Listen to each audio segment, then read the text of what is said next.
Hey guys, welcome back to my YouTube channel. Today we're doing our 12B notes, right? Hope y'all quarantines are doing well. Haha, I'm so funny, I know. So let's start going through a 12B note. So we're solving quadratic equations by taking square roots or completing the square or factoring that will result in imaginary solutions. So we're having imaginary solutions. So that means the I for imaginary is in the answer.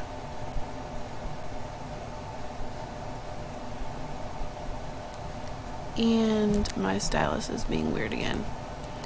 Answer. Okay, so I is in the answer. So kind of let's look at our first one. So we have x squared plus 4 equals 0.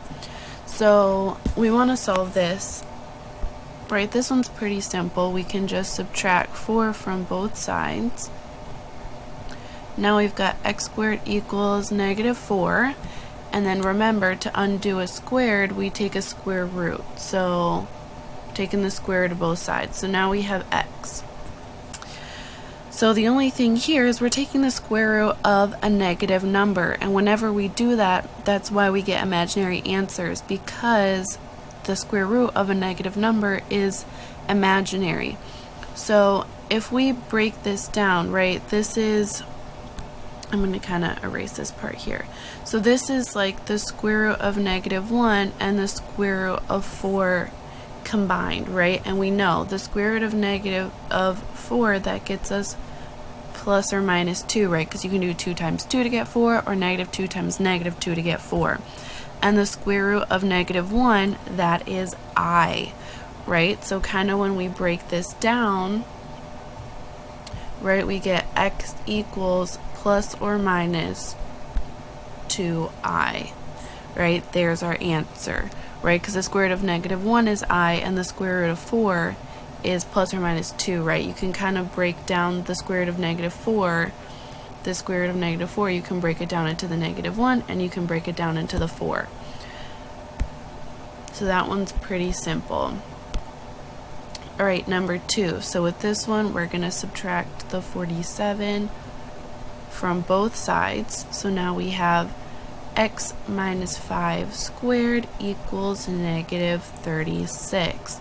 Right, we're trying to solve for x, so we got to undo that squared. So we're going to do, right, undo, opposite operation. So the opposite of squared is taking the square root, right? So here's where we run into the problem again. We've got the square root of a negative number, so we break this down into the square root of negative 1 and the square root of 36. This gives us I, this gives us plus or minus 6. So now, right, when we kind of go down, we undid the squared with the square root, so now we have,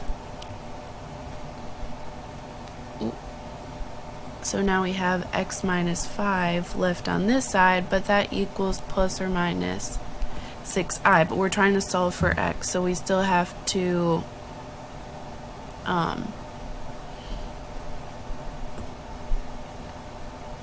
break it down. So we've got x minus 5 equals a positive 6i, and x minus 5 equals a negative 6i. You know what? We actually don't have to do that, right? Because we're working with imaginary numbers. So with this one, we can actually just add 5 to both sides, and now we have x equals plus or minus 6i plus 5.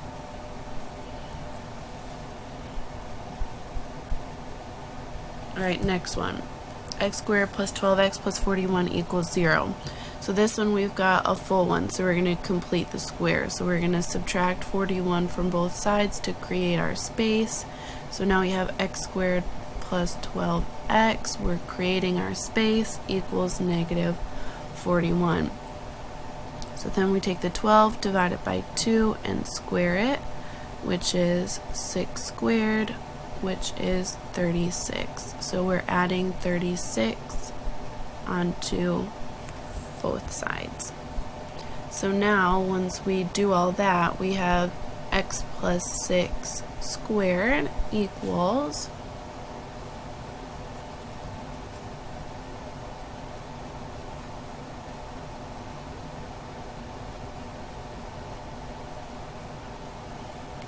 negative 5. Okay, so now we're solving for x. So we're going to take the square root of both sides to undo that squared, right? And this brings us again to our square root of negative 1 and our square root of 5. So this gives us I. The only thing is 5 is not a perfect squared, so we leave that as just the square root of 5. So now we're at the point where we have, let's see, how much room do I have over here? I'll kind of slide it over here a little bit. So now we have x plus 6 equals,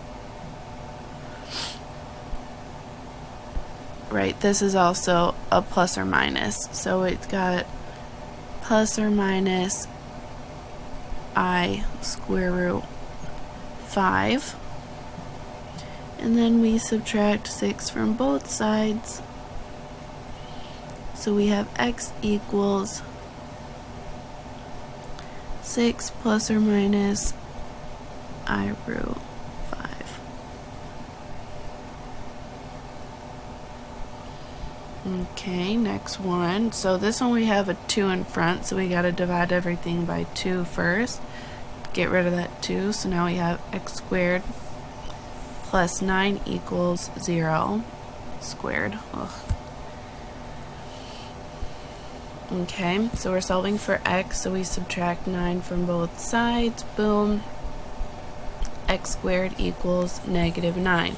We undo the x squared by taking the square root of both sides. Right, remember we run into a problem by taking the square root of a negative number, so we've got the square root of negative 1 and the square root of 9. 9 is a perfect square, which is helpful to us, so that's plus or minus 3. And the square root of negative 1 is I. So now we just have x equals, right, because there was no number up here, so we didn't have to worry about that. So now we just have x equals plus or minus 3i. Moving on to the next one. So we're solving for x, so we're going to get rid of the 37 on both sides first. Now we have x minus 10 squared equals negative 16. We got to take the square root of both sides to undo that squared. So we get x minus 10, right? And then we break apart the negative 16 into the square root of negative 1 and the square root of 16.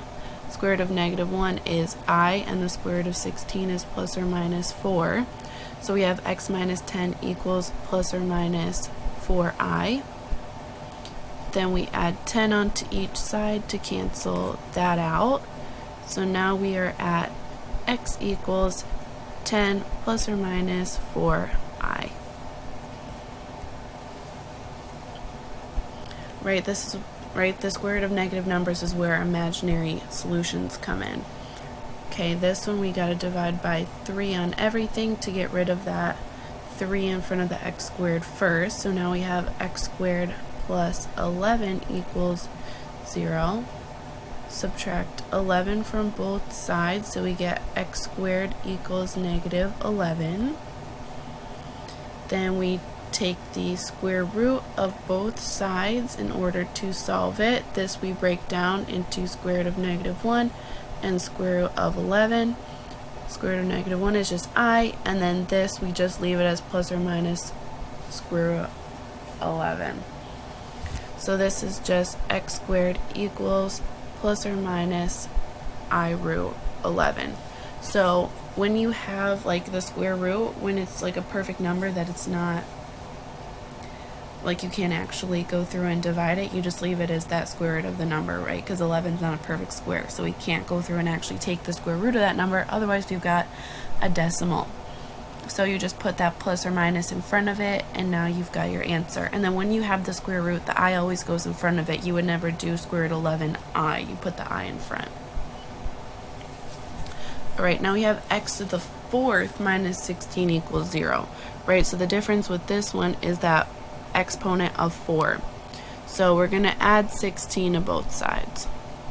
Now we have x to the 4th equals 16. So what we're going to do is we're going to take the square root. Okay, so with this one though, right, there's kind of an invisible 2 in front of this, so we're only taking the square root, so that's not going to cover the 4. So we're going to have 2 left over. Okay, so we've got x squared equals plus or minus 4. So we haven't quite, gotten to the solution yet. So we're going to break this down into 2 different equations. So we have x squared equals 4 and x squared equals negative 4. So now we're going to do the square root again on each one to get x. So square root of 4 is just plus or minus 2. Boom. But with this one, right, we're taking the square root of a negative number. So this is the square root of negative 1 and the square root of 4. So the square root of negative 1 is I, square root of 4 is plus or minus 2. So then for our second one, we have plus or minus 2i as our answer. So whenever you have x to the 4th power, right, that tells you you should have 4 solutions. Right, whereas before, let's kind of look up over, right, like if you look up here, it was only squared, so that tells you that we would have 2 solutions. So with the one where you have the 4th power, you're kind of doing what we did, but you're doing it twice. So you do the square root on the original to the 4th to get your squared one, then you break it down into your 2 separate equations and solve. Okay. I'm going to skip that one because I think y'all can figure that one out. And then we have Miss W writes the equation 3x squared plus 108 equals 0 on the board. She asks the class how many solutions the equation has and what type they are. Saul says the equation has 2 real solutions. Brittany says the equation has 1 imaginary. Paul says the equation has 2 imaginary solutions. Solve the problem to determine which is the correct answer. So justify the reasoning. So justifying is actually doing our work. So we've got 3x squared plus 108 equals 0. Right, so step 1, we're going to divide each piece by 3 so that we don't have that pesky 3. So let's go through and do 108 divided by 3, which gets us 36. So now we're going through and solving this. So we subtract 36 from both sides. We have x squared equals negative 36. Take the square root to do the opposite operation of squared. Right, taking the square root of a negative number though, so we got to break it down into the square root of negative 1 and the square root of 36. So that gets us plus or minus 6, and the square root of negative 1 is I, the imaginary number. So we get x equals plus or minus 6i. So this means we get 2 imaginary solutions. So if we look up who said 2 imaginary solutions. So Paul said the equation has 2 imaginary solutions, so Paul is correct.